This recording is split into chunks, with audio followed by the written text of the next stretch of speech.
After years of mocking me for being the broke one, my family showed up uninvited to my estate gates.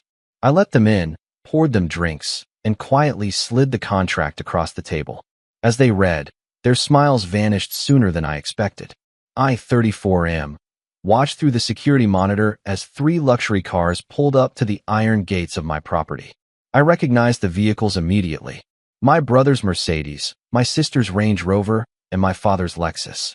They'd driven 2 hours to get here, to a place they'd never been invited to, never even knew existed until 6 months ago, when someone from their social circle mentioned seeing my name on a Forbes regional list. The intercom buzzed. I let it ring twice before answering. My brother's voice came through, that familiar condescending tone barely masked by forced cheerfulness. He said they were here to visit, to finally see the place, to catch up after so long. He called me little brother like we'd been close, like the last 15 years hadn't happened. I pressed the button to open the gates. The thing about being the black sheep is that you become invisible long before you actually leave. I'd been invisible in that family since I was 19, when I dropped out of the state college my father had chosen for me to pursue something he called a fantasy. My siblings had followed the script perfectly. My brother went to law school, joined a prestigious firm, married a doctor. My sister got her MBA, worked in corporate finance, lived in the right neighborhood. They'd done everything right according to the family blueprint. I'd chosen software development and startup culture. Back then, in the early days, I was working 16-hour days in a cramped apartment, living on instant noodles and coffee, teaching myself to code and building applications nobody wanted. My father told anyone who'd listened that I was wasting my potential. My mother, before she passed, would call every few months asking when I'd get a real job.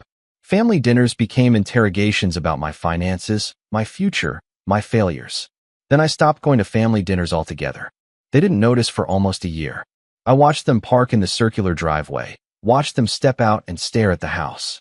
It wasn't a mansion by billionaire standards, but it was substantial.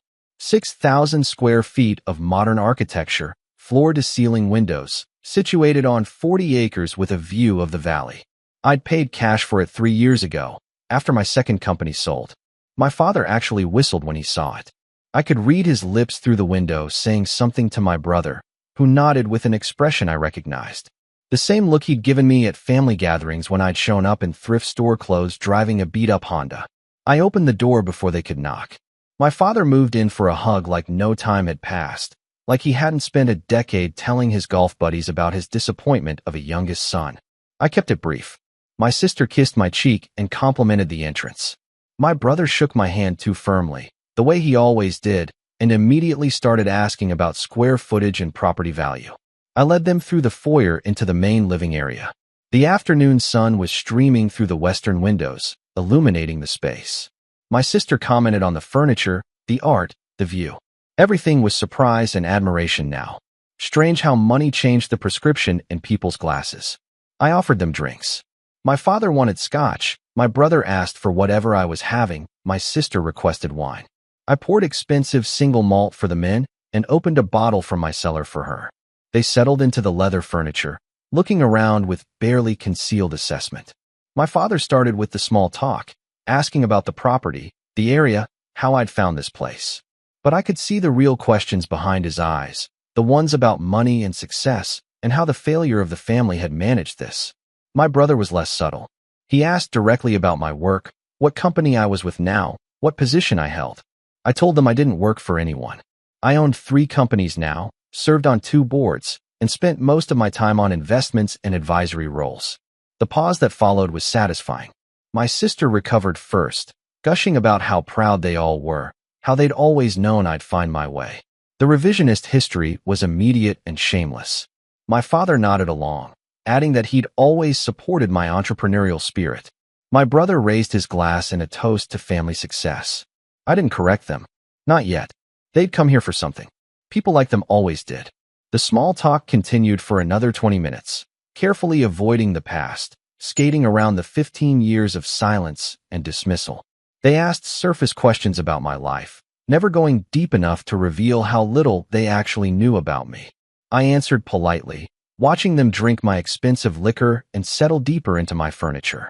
Finally, my father set down his glass and the tone shifted. He mentioned that it was good we could all reconnect, that family was important, that blood meant something. My sister agreed enthusiastically, adding that we'd all been too busy but should make more effort now. My brother suggested regular gatherings, maybe here since I had the space, and it was such a beautiful property. Then my father got to the point. He needed some financial help. The word investment came up. Opportunity was mentioned. He explained that some money had gotten tight with his retirement accounts, and there was a business venture my brother wanted to pursue, but banks were being difficult. My sister had some property she wanted to buy, but the timing wasn't right. They weren't asking for handouts. My father was careful to specify. They were talking about family helping family, about investments that would benefit everyone. The specific numbers started coming out. What my father needed. What my brother was looking for. The amount my sister required. They'd coordinated this, I realized. They discussed it in those cars on the way up, maybe even before. This wasn't a spontaneous visit. This was a planned extraction. I listened to all of it without expression. When they finished, an expectant silence filled the room. I stood up and walked to my study just off the main room.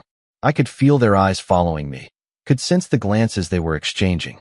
When I returned, I was carrying a folder.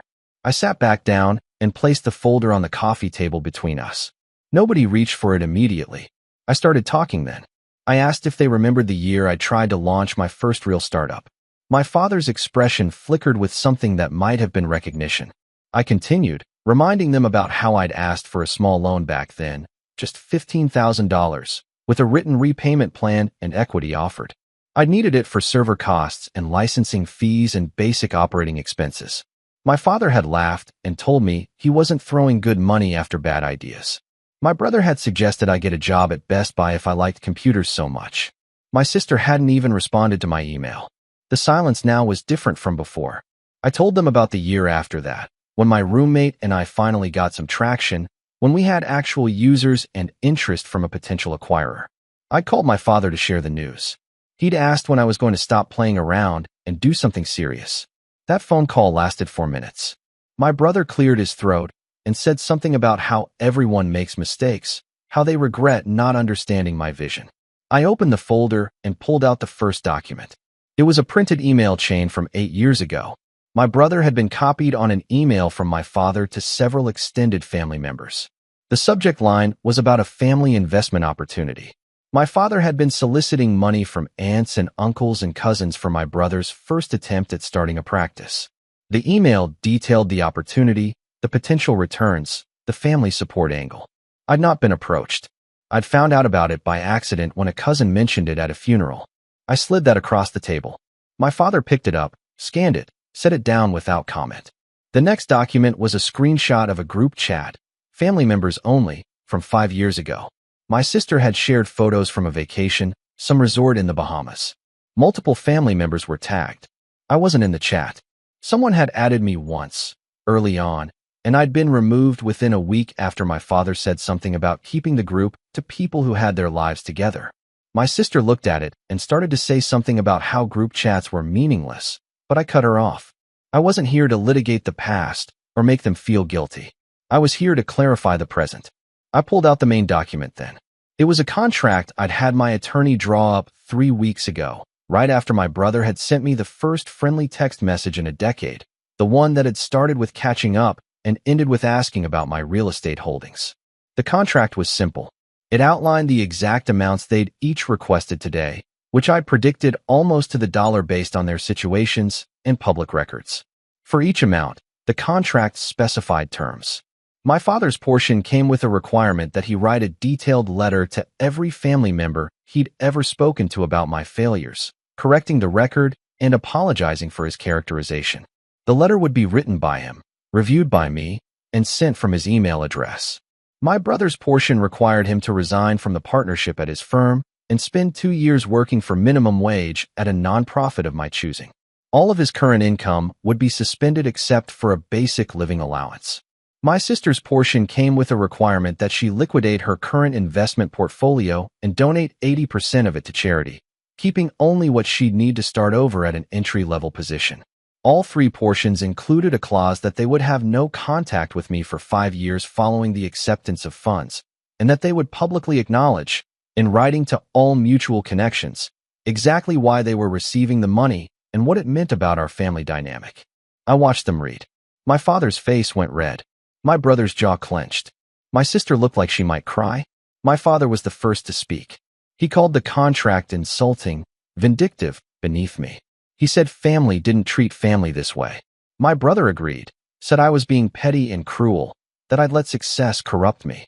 My sister was quieter, but she asked how I could be so cold to people who'd loved me my whole life. I let them finish. Then I told them they were absolutely right to refuse. The terms were harsh and punishing. They were designed to be impossible to accept. That was the point. I stood and told them they should leave. My father tried another approach then, softening, saying we could talk about this reasonably, that surely there was middle ground. My brother said the contract was a starting point for negotiation. My sister reminded me that our mother would have wanted us to stay together. I walked to the door and opened it. The thing they never understood was that I didn't need them anymore. I hadn't needed them in 15 years. I'd built everything alone, despite them, in the spaces where their support should have been. I'd succeeded not because of family, but in spite of it. They'd shown up here thinking money had changed something fundamental, that wealth meant I'd forget or forgive, that success made me one of them again. But money hadn't changed me. It had just given me the resources to finally show them exactly who I'd always been. Someone who didn't need their approval, their validation, or their presence. My brother made one more attempt, saying I was making a mistake, that I'd regret burning these bridges. My father said something about blood being permanent. My sister just shook her head sadly. I waited by the door until they filed out. They stood in the driveway for a few minutes, having what looked like an intense discussion next to their cars. I watched from the window. My father gesturing angrily, my brother pacing, my sister on her phone. Eventually they got in their vehicles and drove away. The gates closed behind them with a solid mechanical click. I poured myself another scotch and sat in the quiet house. The sun was setting over the valley, painting everything in orange and gold. My phone buzzed with text messages almost immediately. My father demanding I reconsider. My brother calling me names. My sister pleading for another conversation. I deleted all of them and blocked their numbers. The next morning, I woke up to emails from extended family members. Word had spread fast. I was being called selfish, arrogant, ungrateful. A few cousins I barely knew sent messages about forgiveness and maturity. An uncle I hadn't seen in 20 years called me a disgrace. I replied to none of them. Update 1. 3 months went by in silence. I went back to my normal life, working on projects that interested me, traveling when I felt like it, spending time with people who'd been there during the hard years. The friends who'd let me crash on their couches, the mentors who'd believed in my ideas, the partners who'd taken risks with me. Real family, in other words. The kind you choose. Then I got a call from my father's financial advisor. Someone I'd never met, calling from a number I didn't recognize. He introduced himself and said my father had given him permission to reach out. The tone was professional, almost clinical. My father's retirement situation was worse than I'd understood. Some bad investments, some money he'd loaned to my brother that would never be repaid, some expenses he hadn't planned for. He was looking at potentially losing his house, the one I'd grown up in. The advisor said my father was too proud to ask again directly, but wanted me to know the situation had become serious. There was no mention of the contract or the previous visit. This was positioned as simple information sharing between adults. I thanked him for the call and hung up. 2 weeks later, my sister reached out through a mutual connection, someone from my mother's side of the family who I actually respected. She asked if we could meet for coffee, just the two of us, no agenda. I agreed, curious. We met at a cafe halfway between our cities. She looked older than I remembered, more tired. She ordered coffee, and we sat outside in uncomfortable silence for a minute. Then she apologized. Not the performative kind, not the sorry you feel that way deflection I'd heard before. She said she'd been thinking about the past years, about how they'd treated me, about what kind of person that had made her. She said she was ashamed. I listened. She told me she'd been in therapy, working through some things about self-worth and family dynamics. Her therapist had asked her to examine her relationships, to identify patterns. My name had come up a lot in those sessions. She wasn't here to ask for money, she specified. She understood why I'd done what I'd done with the contract. She wanted me to know she got it now, even if it had taken her too long. I asked her what changed. She said she'd lost her job 3 months ago. Some downsizing, corporate restructuring, the usual story. But it had shaken her identity completely. She'd spent her whole life building this image of success and stability, and it had evaporated in a single meeting with HR. When she'd reached out to family for support, for emotional help not financial, the response had been muted. People were sympathetic but distant. She'd felt alone for the first time in her privileged life. And she'd realized that was how I'd felt for 15 years, except worse, because I'd been dealing with actual poverty and struggle while also being mocked for it. We talked for 2 hours. I didn't forgive her, not completely, but I listened. When we parted, I told her I appreciated her honesty. She asked if we could do this again sometime. Just talk. No expectations. I said maybe. Update 2. 6 months after the original visit, my brother showed up alone. No call ahead, no text, just appeared at my gate on a Tuesday afternoon. I almost didn't let him in, but something in his posture on the security camera looked different. Smaller somehow. I opened the gates. He didn't have the Mercedes anymore. He was driving a Honda, something practical and modest. When I opened the door, he didn't try to hug me or shake my hand. He just asked if we could talk. We sat on the back patio this time, overlooking the valley. I didn't offer him drinks. He didn't ask. He told me his practice had fallen apart. The partnership had dissolved over financial disagreements, and clients had left during the chaos. He'd had to take a position at a smaller firm for significantly less money. His wife was frustrated with the lifestyle change. They'd had to sell their house and move somewhere cheaper. He wasn't here to ask for money either, he said. He was here because he owed me a conversation he should have had years ago. Then he told me something I hadn't known. When I dropped out of college, my father had been furious not just because of the decision, but because he'd been bragging to his friends about having 3 successful children. My departure from the script had embarrassed him socially. So he'd started the narrative about me being the failure, the disappointment, as a defensive measure. My brother had picked up that narrative and amplified it because it made him feel better about his own choices. Every time he'd mocked my career or questioned my decisions, it had been about reinforcing his own path. He'd needed me to be the cautionary tale to justify his conventional success. Now that his own success was crumbling, he was seeing everything differently. The prestige meant nothing. The image was hollow. The family approval he'd chased had no substance behind it. I asked him what he wanted from this conversation. He said he wanted me to know the truth, to understand that the way they'd treated me had never been about me at all. It had been about their own insecurities and fears. And he was sorry for his part in it. Then he stood up and said he should go. He'd said what he came to say. I walked him to his car.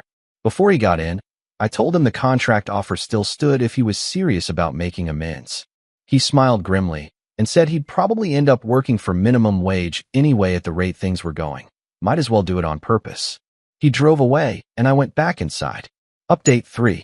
My father never reached out directly again. But a year after the original visit, I received a letter in the mail. Physical mail, handwritten envelope, my address carefully printed. Inside was a 3-page letter in my father's handwriting. It started with an apology, specific and detailed. He acknowledged every dismissal, every insult, every time he'd made me feel less than. He wrote about his own father, about the pressure and expectations he'd grown up with, about how he'd perpetuated that cycle without examining it. He wrote about regretting that my mother hadn't lived to see what I'd become, about how proud she would have been, about conversations they'd had before she died where she defended me and he'd dismissed her concerns. The letter didn't ask for anything. It ended with a simple statement that he understood if I never wanted to speak to him again. But he wanted me to know that he'd been wrong about everything, and that his wrongness had cost him a relationship with his son. There was no return address. I sat with that letter for a long time. I put it in a drawer and tried to forget about it. But it stayed with me, working its way under my skin in ways the contract never could have. 2 months later, I had my attorney reach out to my father's advisor. I set up a trust that would cover my father's basic living expenses for the rest of his life. Nothing extravagant, nothing that would restore his previous lifestyle, but enough that he wouldn't lose his home or dignity. The terms were simple. He could never acknowledge where the money came from. He could never contact me about it. He would receive monthly distributions and nothing more. I didn't do it for him. I did it so I could close that chapter knowing I'd been the bigger person, knowing I'd broken the cycle of conditional love and transactional relationships. I did it so I could move forward without that weight. My sister and I have coffee every few months now. We talk carefully, building something new from the ruins of what should have been. My brother sends occasional emails, usually late at night, usually processing something about his life. I respond sometimes. My father and I have no contact. The trust does its work silently. I don't know if he knows it's from me, though he must suspect. It doesn't matter. I still live in the same house on the same 40 acres. But it feels different now. Less like a fortress and more like a home. I've had people over, thrown parties, built relationships with neighbors. The place isn't a monument to my success anymore. It's just where I live. The revenge I'd wanted, the satisfaction of showing them the contract and their faces when they realized I didn't need them. It had been real, but it hadn't been complete. The real revenge was this, building a life so full and rich and meaningful that their absence didn't leave a hole. The real revenge was being happy without them ever being part of it. And on the increasingly rare occasions when I think about that day, about pouring them drinks and sliding that contract across the table, I don't think about their faces or their shock or their anger. I think about how quiet the house was after they left, how peaceful, how perfectly mine. That silence was worth more than any amount of money I could have refused them. It was the sound of freedom,